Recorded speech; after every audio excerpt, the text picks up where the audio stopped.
Good to go.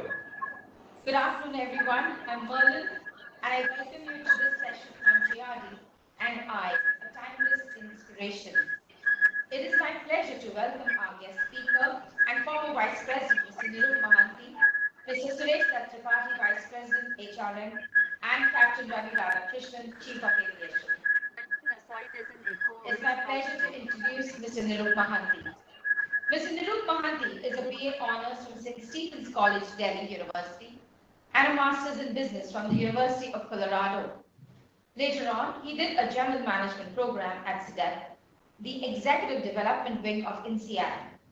He was accidentally recruited into Tata Steel by the legendary Lucy Modi in 1975. What started as a casual offer during a party resulted in a 30-year career ending as Vice President. Mr. Mahanty also flew as executive pilot for Tata Steel.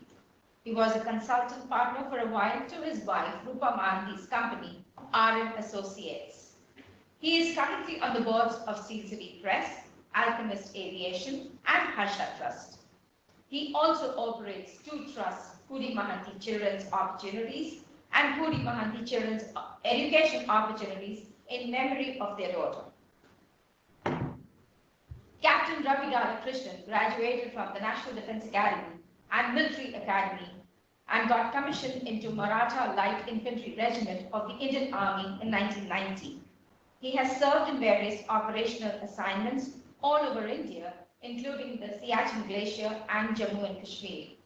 He has seen active service as an Army aviation pilot in Kargil during Operation Vijay in 1999. He is an experienced helicopter pilot and holds commercial pilot license from USA and EGCA India. He moved to doing his post-graduation from the Indian Institute of Management, Ahmedabad, and transitioned to the corporate world in 2008. He held leadership positions in business development, airport infrastructure, and aviation prior to joining Tata Steel in 2015. I now request Mr. Suresh Tripathi to kindly share his thoughts on this session.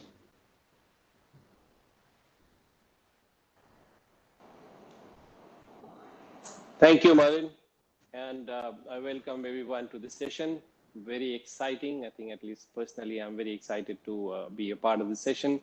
This is JRD Tata's 116th birth anniversary, and the first one to be celebrated entirely on a digital platform.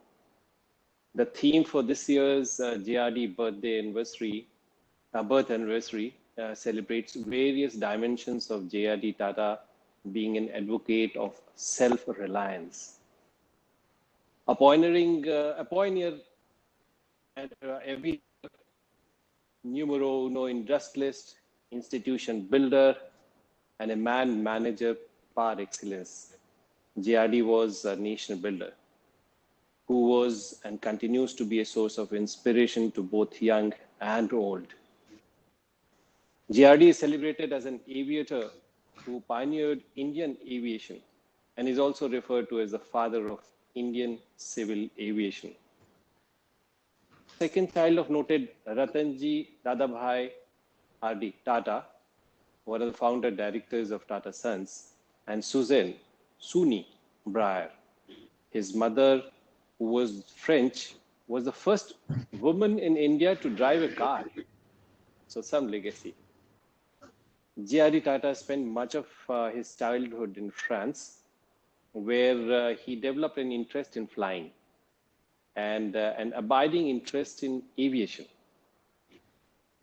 It is quite a coincidence that while we celebrate JRD's birth anniversary across the Tata Group, India also gets its first 5 Rafale fighter aircraft from France today at the Ambala Air Force Station. To celebrate JRD Tata as an aviator, a personality who initiated civil aviation in the 20th century, we felt it would be appropriate to invite and listen to a person who knew JRD Tata and has a close insight of him as a pilot, his values and principles of managing a large business enterprise. So it's a privilege to have Mr. Niroop Mahanty, a very keen pilot himself, in fact, a very passionate pilot, I must say. Not only he, but his wife, Rupa, also is a accomplished pilot. So it's a pleasure to have Niroop Mahanty amongst us to share his thoughts. And he'll be in conversation with Mr. Ravi Radhakrishnan in the session very aptly titled JRD and I, a timeless inspiration. So over to Ravi Radhakrishnan to take this session forward. Thank you, sir. Good evening, ladies and gentlemen, and a very warm welcome to this session. I'm delighted to be in conversation with the suave and young at heart, Mr. Niroop Mahanty, a multifaceted personality, a man of many talents and passions, a witty persona full of adventure and wit. And apart from all the other things that you've heard about Mr. Niroop Mahanty, I think one thing that many of us don't know is that he is trained and qualified to fly 11 types of aircraft. Not just that, he's even flown solo on a British fighter jet in the UK.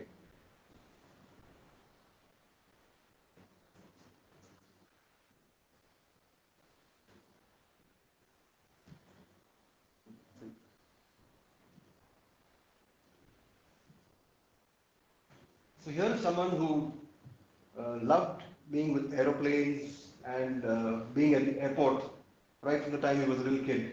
And this is our very own Sonari Airport. And thanks to that, he got to meet Mr. JRD Tata when he was a young boy of 5 from close quarters. So this is going to be a personal, straight from the heart account of his interactions with Mr. Tata, with the legend himself. A story about how a young Niroop earned a place in JRD's heart and how in turn he got inspired. Such a pleasure to have you with us, sir, today. Thank you. Over to you. Let me put this, last slide. Let me put this in context. When I was small, my mother found out that no matter how much I cried, if I was put in front of an aircraft, I would keep quiet. There's probably something Freudian about this, but the fact is she used this to her best advantage, always making sure whenever I cried, the attendant took me to the airport. There was an Indian Airlines flight in those days, and the pilots all got to know me because they used to see this, chap almost in his underwear coming and standing. And they all sort of got to know me, and I got to see and sit inside big aircraft like Dakotas and things like this, It gave me a lot of opportunity to see aeroplanes. Here you see my poor dear sister having to drag me again and escort me so that I could look at some more aeroplanes. Now what happened in this time is, my father used to work both in Tata Steel and Tata Motors, what used to be Tisco and Telco. And one of the things he did, he used to receive Mr. JRD Tata at the airport and see him. And actually, when he went to the airport, there was always going to be a lot of hullabaloo and stuff like that. And once Mr. Tata saw me standing there and he said, "Who is this young fellow? I see him there all the time." So someone said, "He's Mr. Mahanty's son." He said, "I want a picture with him." So that resulted in one of the most treasured pictures I have with Mr. Tata actually getting down and holding me. Oh, what a lovely picture. But you don't look too happy at being moved away from the aircraft. Yes, Ravi, as you can imagine, at my age of, I think I was 3 or 4, at least 3 or 4, I was wondering, why am I being dragged away from aeroplane to sit and talk to this gentleman who's wearing glasses and everybody is dancing around him. But anyway, be that as it may, it showed that what kind of a person Mr. Tata was. Now, typically, someone like Mr. Tata, when he came to the airport, he would be receiving people like Jawaharlal Nehru, that by the way is Mrs. Tata. They'd be receiving Jawaharlal Nehru and all kinds of big things. And the middle of this, you just imagine a small kid, he has time for me to come and, actually come and put his arms around me. Now this was in between, after that, he used to keep coming to Jamshedpur, but I can't say that I had any real interactions with him except waving at him at the airport and saying hello. But when I was 12 years old, we heard that he was going to replicate his original flight.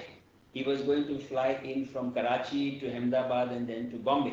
The famous the 30th anniversary flight. So naturally, we were all very excited. And then, of course, I had to go and delve into it and have a look at the kind of cockpit that this plane had, this puss moth of his, which was an absolutely, as you can see, a totally primitive kind of a machine that he was flying. Just have a look compared to the video parlor type of things you see in aeroplanes these days. This was basically something which was absolutely, what you call seat of the pants flying, Very primitive looking aircraft. Yeah, and mind you, Ravi, he was going to bring it from Karachi to Ahmedabad. That means you cross country borders, and then from there to Bombay with its pretty dense traffic, and he was going to do it, right? And of course, he did it. And you can see in this picture, his wife, the very charming Mrs. Thelma Tata, is actually sort of, I guess she's also congratulating him and stuff like that. Now, what happened during this time is I was doing aero modeling. Between that time when you saw me for the last 3-4 years, I was a very keen aero modeler and a fairly good one. I belonged to a club. So I tried to make a push moth to give him as a present. So I took a kit of some, I think it was some other aeroplane, and more or less managed to modify it, and I gave him this little model when he was leaving. Sorry, when he came into Jamshedpur airport. So, normally you expect the person says, oh, how nice, thank you very much, and then tell somebody that, hey, put this in the aeroplane, I want to take it back to Bombay. That's the normal thing you expect.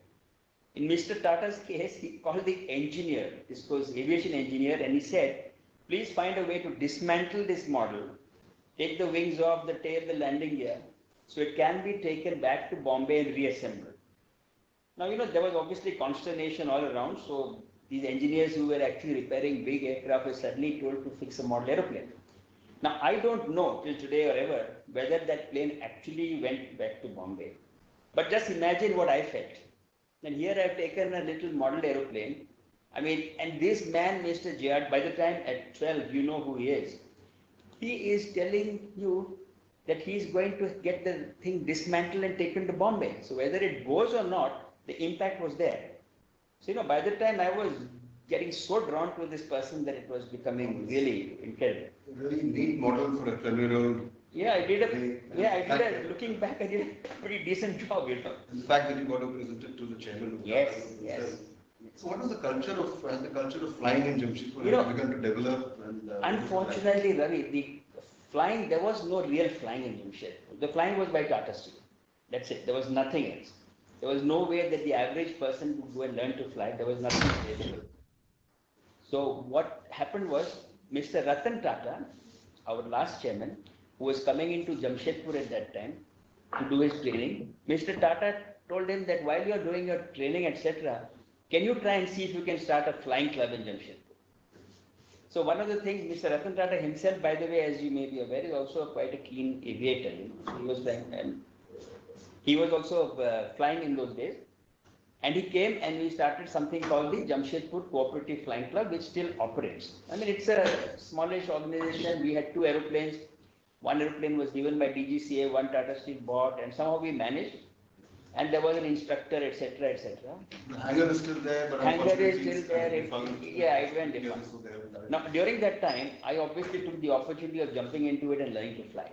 Now we have a flying club to learn, and so we learned to fly. And this was our instructor, Captain Agarwal. He was not the first instructor, by which time the flying club had matured, he was the second or third. But he was my instructor and my wife's instructor also. So we were learning to fly, and as you can see from this picture, you will see that the planes were fairly basic. It was called a Pushpak, which was made by Hindustan Aeronautics on a design from an American airplane called the Aeronca Chief. It had practically, we had no radios, no avionics, Ravi. We had no flaps. It flew, but it flew. It had a nice Lycoming engine. All wooden fabric. Wooden fabric thing, you couldn't get it repaired and so on and so forth. So anyway, but what do you do? That's you moving away from Yeah, we just landed, and you see the refueling, they're getting up on the cans and using a hand pump. It was like, aviation at its very fundamental, So tell us, when JRD used to visit Jamshedpur, I'm sure he used to come to oversee the steel plant and Tata Motors and all of that, and he had serious work to do. But would he take time off and come and see all of the flying club, and would he spend time in the aviation? I believe there was a senior officer who once said, "Arey, how to get time with the chairman? You only want to go to the airport." So if you have a look at the next picture, it'll give you some idea. Now here is a meeting. This is a meeting not discussing steel. This is a meeting in the flying club.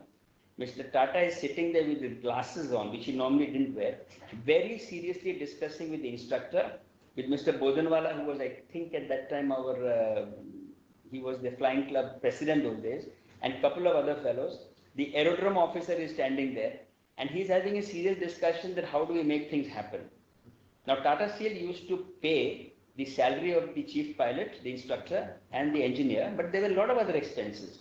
And Tata, we could not keep going back to Tata Steel with a begging bowl and say, give us some more money.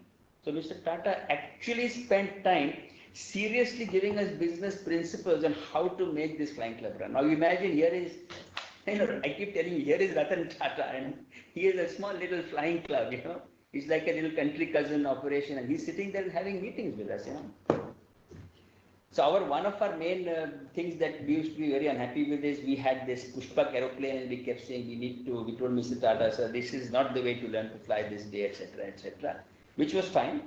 And as you can see, this plane had some weaknesses. For instance, to start the plane, there was no starter. It had to be started hand-propped. We used to hand-prop, which is like the good old days of World War I aeroplanes. But at the end of the day, we all learned hand-propping, which was a scary proposition, Now, around this time, the Aero Club of India, which is actually one of the organization which oversees all kind of sport aviation, non-commercial aviation, they went and imported 20 Cessna 152 aerobats. These are good aeroplanes. And they were distributing it judiciously to different flying clubs. We had done quite well, so we made an approach, went to Delhi and spoke to him, but there was no joy. So I'm sure you must have approached Mr. Tata. So when we mentioned Mr. Tata, he says, draft me a letter, I'll write to him. So he actually wrote to the President of Aero Club of India, who was he was a virtual nobody. And of course, we got a typical government answer saying, no sir, you understand, blah, blah, blah. And of course, you are Tatas, you have so much money, so you can buy the plane. So he said, Cholo, let's continue with what we have. Around that time, we heard that Mr. Tata was planning a slightly longish visit about 3 weeks away. So one day with the instructor, we were chatting in the morning. We said we call him every time and we have these boring meetings. Let's do something different this time. Let's have an air show. Jamshedpur never had an air show. So we decided to have an air show. So what do we do in the air show? We said we are going to have bomb dropping and we are going to have spot landing. Bomb dropping? Yes, bomb dropping. I think you guys are lucky that in those days the DGCA were allowed you to do these things, or maybe even take. Yeah. We don't want to discuss that. The bomb was essentially, Ravi, there was a big circle, on the ground, and we had little bags of line, and you flew it exactly, I think, 100 feet roughly, and you had to know how to drop it so it fell in the middle. And very exciting, because you were all practicing and, cutting, that time we were working, so avoiding work and somehow saying, Tata Sahib, we have to practice bomb dropping. So, your boss also said, you can go, A lot of class cutting happened. You must have had a lot of spectators. A lot of spectators. Day of the show, we had approximately 200 people. We couldn't have more than that because there was no room, but there was some tea and things like this. You can't serve snacks because it attracts birds. Now what happened in that day, Mr. Tata tells my instructor that I would like to fly. Now here is the problem. So my instructor said, fine, I'll come up with you and just check you out. Now Mr. Tata has not practically flown this type of tailwheel aircraft for years, and no matter how good he is. So anyway, he took him up, did 2 or 3 circuits and landed. They had a cup of tea, and then Mr. Tata wanted to go up again. And he wanted to go up solo. Solo? Yeah. Now the instructor said, this is a tricky business. So he called me and he told me, he said, look, I'm going to tell Mr. Tata that you are a kid who is absolutely desperate to sit with him in the plane, you work with him. I had a little experience. And I went and introduced myself to Mr. Tata. He remembered me. He said, okay, come on with me. So we both strapped into the aircraft, and you can see. That's you behind. Yeah. Now you see now the pushback is a very basic fundamental airplane. But see what Mr. Tata is doing. So he's noting down the parameters. He is noting down, takeoff speed, what is the stall speed, what is the, every little bit, what is the best glide speed in case of engine failure, temperatures, everything. I mean, as if he's flying a Boeing, I mean, that was his approach. It may look casual, he may look like a real hero playboy, but he was very, very serious. Meticulous. Very, very meticulous. Now, when this was going on, Mr. Modi, who was in the office, he heard that Mr. Tata was flying, so he also arrived. By the time Mr. Modi had also done quite a bit of flying, but not regular. And his style was fighter pilot type, He didn't suit the plane. So anyway, they both went up and they said they were going to do spot landing. So when they landed, when they got down, Mr. Tata told Mr. Modi, he said, Rushi, the idea of spot landing is to land on the line, not to land in the next state, go into Orissa and land there, because Mr. Modi had landed long, Now, while they were in the air, both of them, Mr. Bodhanwala, who was the sort of next in command, he was getting very jittery and nervous. That's Mr. Bodhanwala, or GM SND. He was the number 2 man. And he was telling Mr. Tata that, sir, you don't know how nervous I was. My heart was in my mouth, when you both went up. So Mr. Tata tells him, homie, why are you saying this? If something had happened, there'd be 2 terrific big vacancies for you to look forward to. So, he had a sense of humor. He could rib you quite nicely, So after that, we had the little ceremony. Mr. Modi pinned his wings onto him. That's Mr. Bodhanwala in the back. Everyone is relieved that everyone has come back in one piece. The whole troika is still in one piece. Picture. You can see all smiles, joy and happiness on everyone's face. I think it goes well with the slogan of those days, which also makes the absolutely. I mean, the top brass of Tata Steel is sitting there enjoying themselves, good weather, having a terrific ride, and we're flying around. Then, of course, came the slight prize distribution ceremony where... that is in the back in the glasses is Dicky Modi, who was that time a secretary. He was a good person, very keen, and did a lot of work for the, apart from flying, did a lot of work for making sure the flying club sort of survived. Very active when he was in very. He's an absolute thing, but there's something about him which every time he went up, he said that there are birds in the sky. There were always vultures. So I said, you're a Parsi, so there may be some problem there. So anyway, that's me. I was very fortunate. I picked up 2 prizes. That was one. And this is my colleague who was my bomb aimer. So we picked up the prize for both bomb aiming as well as for the next one, which is the spot landing prize, And you can see Dicky is still there. And I'm trying to grab the trophy back from Mr. Tata. He was just looking at it to see what was written. But I was so hungry, I wanted that trophy quickly in my hand. But he wouldn't change his mind. Before he changed his mind, yeah. Now, after that, he wanted to say thank you to Captain Agarwal, who had done a lot of hard work, gave him a little salva. And then, we had a little ceremony. And those days, the secretary, I think she was the secretary or vice president. There was this lady, quite a famous lady called Mrs. JRD, the lady you see on the right. So she did very good work in the flying club in administration, but I think... women also, were there women pilots? No, there was nobody flying in those days yet, which was why he made some point about it which he didn't like. He says, this is one thing that is missing. Like Mrs. Dabu, he told her, why aren't you flying? She said, no, I can't fly, I only sit in a sari, how can I fly? So he was unhappy. So it so happened at that time, my wife Rupa was also very keen. She wanted to be an astronaut once upon a time. So now she got a great answer to tell me, look, now I'm going to learn. No more, she has to be scared. So she learned to fly and she turned out to be a pretty good flyer, flew rather well. And then next time Mr. Tata came, he was very happy that she was flying. So at a meeting at the boardroom, when he was meeting all the other senior people from the club and others, he told her, you come and sit next to me.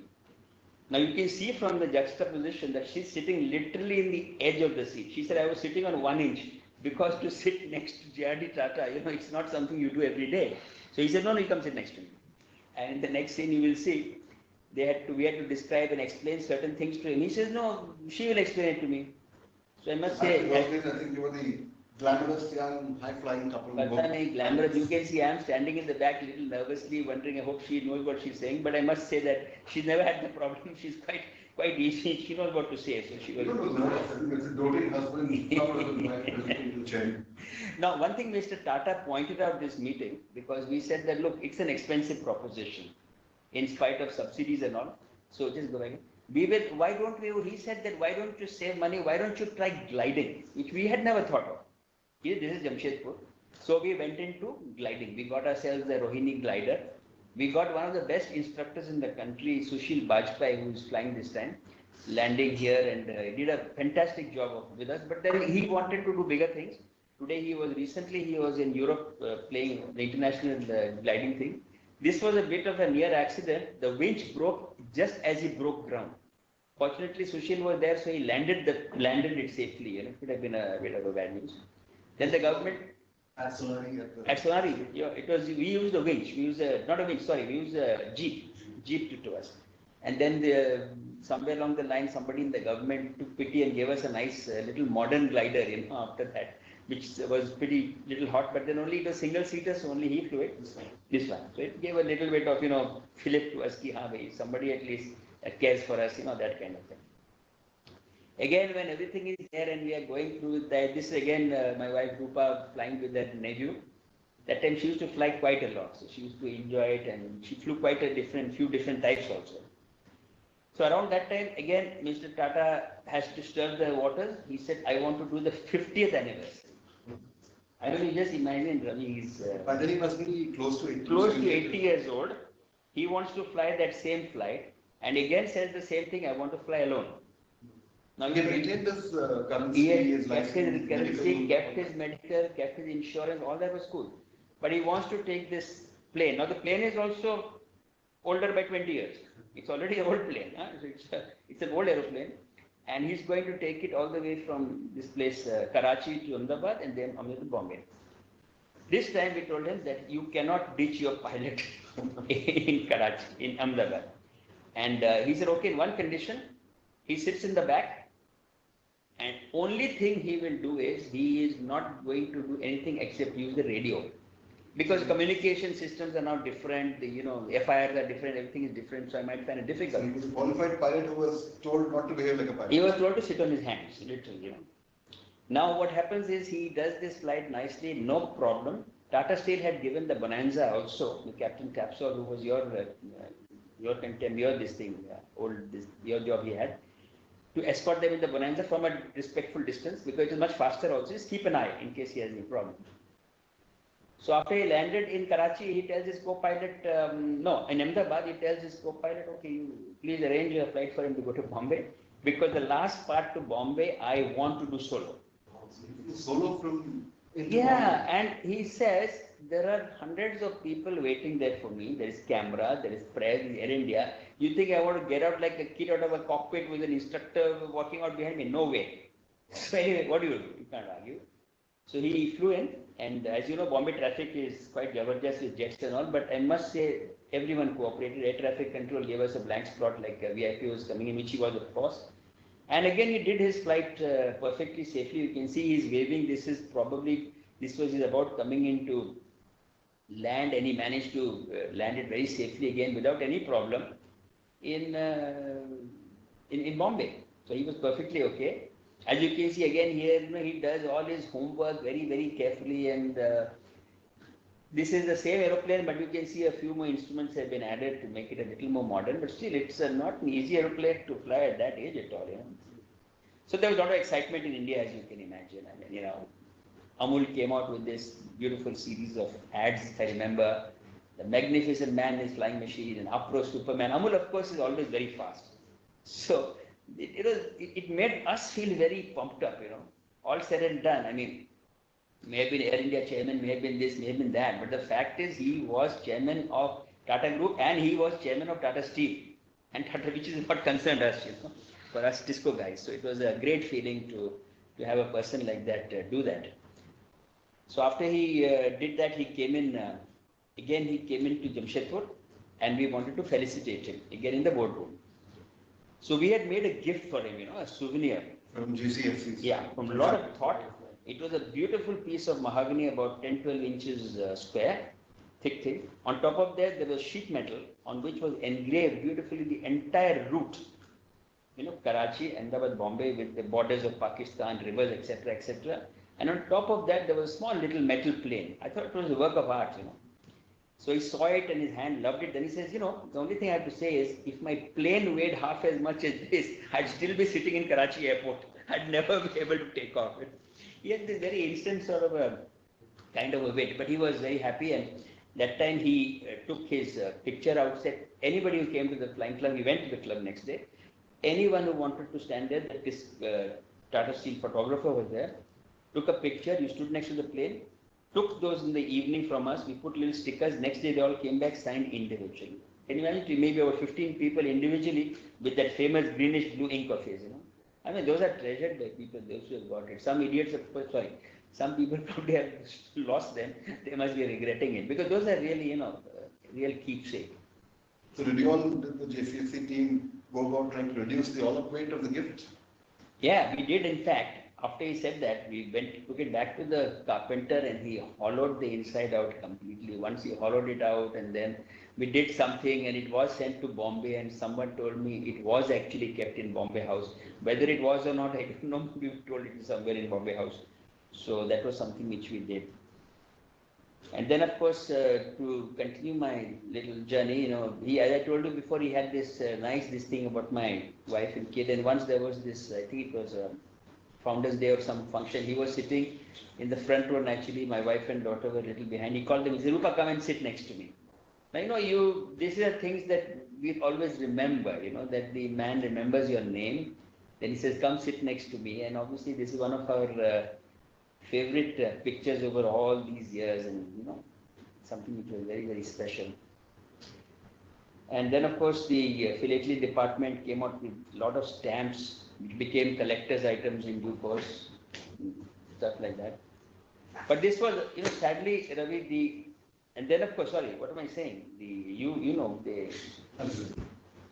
was, I think, 68, 66, he was moved from group captain to honorary Air Commodore, yes. And I think in 1974 he was made an honorary Air Vice Marshal, and it's only fitting that it's today that the first Rafale, like Mr. Bhatti said, arrived into India.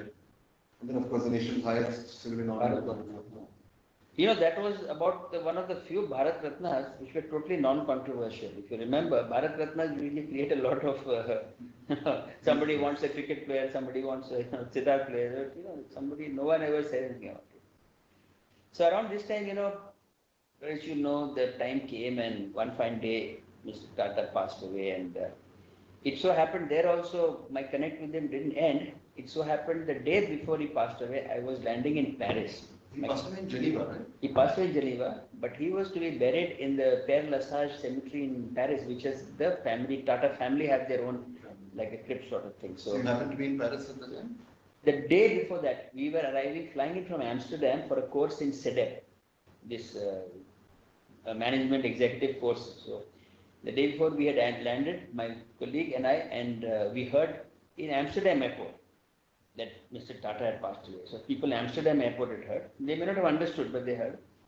And when we arrived in Paris, we told the Director General, which used to be called of the Institute, that this had happened. So he said, we'll drive down to Paris. So he drove us down. It was a 1 hour drive, no big deal. And we went to this Père Lachaise cemetery, which is a cemetery of all the big people. And it was cold and very sort of, depressing kind of a time. And interestingly, in that time, we would expect people like Mr. Ratan Tata, Dr. Rani, Mr. Savara and all, they were all there, it's understood. What amazed me was the large number of Frenchmen that were there, including what they told me was the air minister. That is how they venerated somebody like JRD Tata. When you think he's an industrialist in India, those days we didn't have exports and all that. It's not like today Tata Steel is known worldwide because of Chorus, and I think it was Tata Steel or Jamshedpur or Tata Motors, for instance. So he was very well known and very transcended India and become a global, very, very, very, very highly regarded. And there was a family area where they used to inter all the Tata family, and you can see other Tata members were also there. It was in that Père Lachaise, which is, I believe, the most sought after. It's only people of some stature, And you see the next one, there was a gravestone which has all the names of the family, his, his wife and others also. In one of the next, I think that there's a picture. I think that we have a picture there. Is there a picture there? Okay, so that was the thing. What I felt very nice was that I was able to buy a wreath and actually place it, and on that we put a sign there saying from JCFC, Jamshedpur Cooperative Flying Club. The institute which he had actually completely, he is the one who had done everything. I remember that this year, because of the COVID thing, otherwise he used to have to honor him. I was just talking of things that we did to honor him. He used to have a very major thing in the airport arena. A big draw with all the school children, and just for everyone in Jamshedpur used to throw the airport open, and you can see all the smiles in their faces. An event which used to be very look forward to by the children. Some aero modeling display, static display. Absolutely. It's a drone, right? It's It's a drone. Okay. a bunch of very enthusiastic modelers. Yeah, I've seen. Who come every year from Calcutta, from the NCC. That's your new toys, your fleet. Who are these on the right? That is Captain Harpreet Bain. They're like, no, I remember those used to be a thing. This is one thing, Ravi, why I put there is, this is actually minutes of the meeting of the Parliament in England. And they have actually, as you can see, condoned the death of Mr. JRD Tata, great industrialist, great this thing, and also a very big humanitarian, and also the founder of Indian aviation. Now, I believe the House of Commons in London doesn't necessarily, keep a moment's silence for everybody, anybody. But for JRD Tata, with whom there was no connection, he's in India and there's no real connection, they thought that it was sufficiently, there was reason that someone like him should be honored in this kind of way, which was absolutely, it made you feel really nice that people actually realized who he was, the person. We had that, this was the wreath hat. This is actually a picture of the wreath. It looked pretty much like this. Probably my one was a little simpler because it was expensive. But basic purpose was to. This was from JCFC. From JCFC. I mean, it was spontaneous there. I said, they gave me a sheet and they said, what do you want written? I said, can you please write with love from JCFC? So they did that. And that was fine. So the special place which Jamshedpur and the airport in Jamshedpur had in JRD's mind. Absolutely. I mean, I thought it was a fitting end, for someone like him, that he did so much for Jamshedpur and Tata Steel, and then for us, I look at him purely as a benefactor and godfather of our flying in Jamshedpur. He did so much for us, and this is a little picture I need to explain. In the 50th anniversary of Indian independence, we had done a flight, my wife and I flew in a rally in Australia, which up till then had only had pilots from the European countries and America. There was never an Eastern pilot. So we had both signed up for it and we said, we want, and they said, sure, we'll welcome you. And we took this, even though, we called this, we actually christened it the spirit of JRD. Because it happened that the day we flagged off from here, as it turned out, from Sonari Airport was on 29th, and the day before the thing ended was the 15th of August. So, it all worked out beautifully. Somebody, I think it was Mr. Sabawala in Bombay, heard about it. He says, we'll put the bill. So that kind of made it nice because it was a big hole in the pocket. Tata Steel kind of sponsored. Tata Steel sponsored. So 15 days we flew in different places of Australia and landing in places like this. And what happened was people were very curious. That first you're Indian, second is Indian woman. Australians don't have much knowledge of things outside of Australia. And then they said, what is this spirit of JRD? Who is this JRD? So when we explained, and we had taken some booklets, they were very fascinated. Very, very fascinated. And so we thought that in our own way from Jamshedpur, we have also carried his legacy there.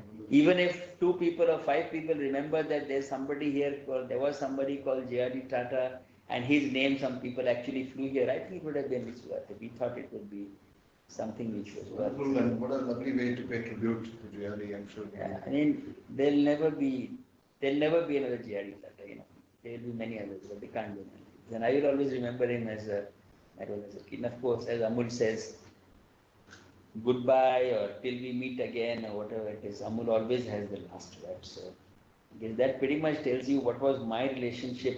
I mean, in case anyone got disappointed that I didn't talk about Air India or how he chose the Boeings and all, I'm sorry, my role was my basic feeling with him is at a very personal, close level, which I will always I will remember, and always I will feel very grateful that I got a chance to meet him at that level. Thank you so much, and that's what makes this conversation so special. The fact that it's straight from the heart. So thank you so much for taking us down. My pleasure. Walk down memory lane, and thank you also for sharing this lovely, veritable treasure trove of photographs from your personal collection. They're really timeless and priceless. Thank you so much. It's really a pleasure, absolutely. If there are any questions from the guests, you can write in the chat box. Mr. Niroop Mahanty will be happy to take them out. So Niroop Mahanty will try.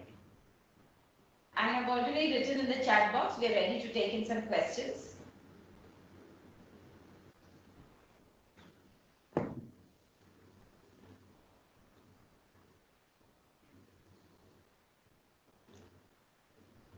If nobody has a question, may I do a little small anecdote? So there is a question. Yes. It says, very nice session, sir. Are you thinking of documenting your experiences with JRD somewhere? Well, I wouldn't mind. See, I did have a little bit attempt at writing. I did write a book, and I could write. But the trouble is,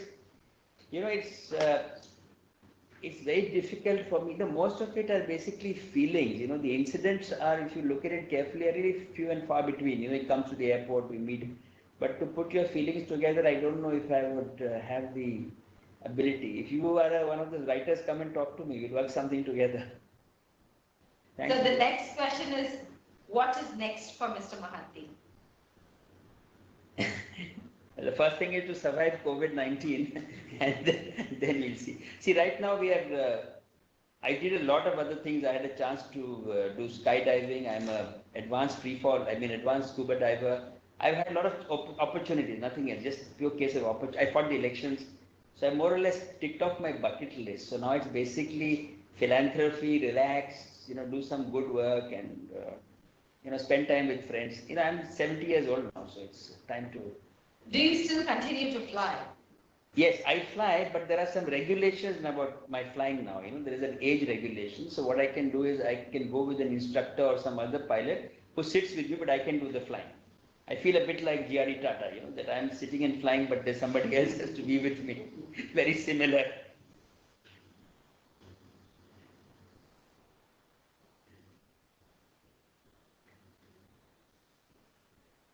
You had an anecdote that you want to tell? Yeah, I was saying that, there was a time when I did fly for Tata Steel and I flew because there was a large number of pilots, 6 pilots actually left the company. And since I was qualified, I did the flying. So it was very nice. And I was very proud of the fact that the insurance papers said when the aircraft insured, these aircraft to be flown by professional pilots hired by Tata Steel and Mr. Ratan Tata and Mr. Niroop Mahanty. So I feel very chuffed. I must give you a small example. We were once, we came in from Bombay to Calcutta on a commercial service and we were meant to fly back to Jamshedpur. Mrs. Irani was there, Mr. Muthuraman, Mr. Nerurkar and some other people, we had gone for a board meeting. I used to always go there like a bag carrier in case some details are required. So when we arrived in the morning flight, the idea was to fly from there to Jamshedpur. And the guy who was there, Shamal Banerjee, you all know, he came and told me, he gave me the key to the plane. He said the pilot who brought the plane from Jamshedpur, he had to rush off to Bangalore because his medical was expiring the same day. So he asked you, can you please take the plane to Jamshedpur? I said, yeah, no problem. So we got it. Now, I told Hemant Nerurkar, who was the subsequent MD, come and sit in front with me. He sat in front of me. Diagonally behind me in the corner was Mrs. Irani. Mrs. Irani travels all over the world, millions of miles, but she still, I think, feels a little that, man who was meant to fly, he would have wings, He believes you stay on the ground. So I made a big mistake. I told Hemant, I said, Hemant, take out the manual, show me how to start the engine. So it didn't start off well. Anyway, the flight was perfect. We came back to Jamshedpur and landed. All was good. Next morning, there was a meeting at Dimna Center with Dr. Irani and about 6 of us deciding on the future structure of the company. It was a high-powered meeting. So sitting there and Dr. Irani walks in very sweetly and says, okay, yeah. He said, before I start, I want to ask a question. Niroop, what do you want to do? Do you want to be my next VP or do you want to be a company pilot? Make up your mind just now. So I chose VP and till today I wondered whether I made the right choice. Thank you very much. I think that. So there is a question. Yeah. JRD Tata is known for his collaborative. Too many questions coming. Collaborative leadership. Do you agree with this statement? Also, what would be the 3 perfect words to describe him as a leader? Well, collaborative in the sense, a lot of things happened during Mr. Tata's time and I've never seen him, at least I know. See, my thing was, as I told you, I was not at a level in the company that I could be really sitting in on too many of his interactions. But I do know that whether it was with customers or whether it was with senior union leaders, he sort of, not that he got involved in union negotiations, but sometimes at a very high level you have to allow, he has to say something. It never put anybody off, So I would say to a great extent he was somebody who took people's opinions, and his style was very collaborative in that way. So he was a great leader. What was the second question? I'm sorry, I'm forgetting these days. 3 words. 3 words. Describe JRD. I don't know. I would love to say he was a cool dude, but that may not suit. I think he was just an amazing human. An amazing human being. The next question is, there seemed to be a lot of fun at your time. How would you mix work with pleasure? See, let me tell you very simply, we worked because our bosses made it very clear you worked. But you worked on the work style was very simple. You delivered, you were not paid by the hour. So it's not that we had to sit from the morning to late at night or 7 days a week or something. The idea was, this is your target, you deliver it. And if you want to have fun, that's fine. There's no problem as long as you deliver your work. Like for instance, take the simple thing that I learned to fly when I went and said that I needed to be first, I went to Mr. Modi, I said I want to convert on Tata Steel's aircraft, he allowed me. It's something almost unbelievable. And then gradually Dr. Irani cleared me on the King Air, somebody cleared me on something, and then it came in useful. But it was great pleasure for me, So we had a great this thing, but delivery of work was taken seriously. I mean, you didn't muck around. You couldn't tell people that, sorry boss, I was doing this flight to Normandy, so I didn't do your work. That would not be very welcome. How different was JRD Tata as a wings lover on the Sonali runway and Mr. JRD Tata as chairman on the Tata Steel boardroom?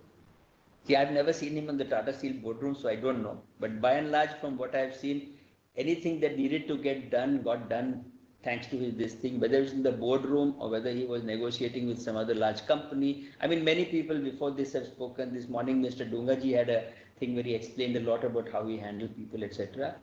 In the cockpit, that one flight I did with him, I realized this guy is a natural. I mean, he has not flown it's a tricky aeroplane to fly, a tailwheel, Ravi, you'll know. He's not flown it for years, and he just gets into the cockpit and he's ready to, I mean, as far as he's concerned, he was flying solo because I was told not to touch anything, So, a similar experience I had, by the way, Merlin, with Mr. Modi once. He came and wanted to fly, and Captain Agarwal told me, please go with him. Now, as this Mr. Modi was my boss. So sitting in the plane is difficult. Second thing different was Mr. Modi, in terms of girth, more or less occupied the entire Pushpa cockpit. So I was sitting sort of sideways, It's not very comfortable. And Mr. Modi believed that the laws of aerodynamics and physics did not apply to him. So he took up Pushpak and thought he was flying the red arrows or the Surya Kiran and all that. I mean, we were perfectly okay, safe. But he had the instinctive thing, but you could be scared, So his styles were different. I think his management style was also like that. Whoops. Out of class.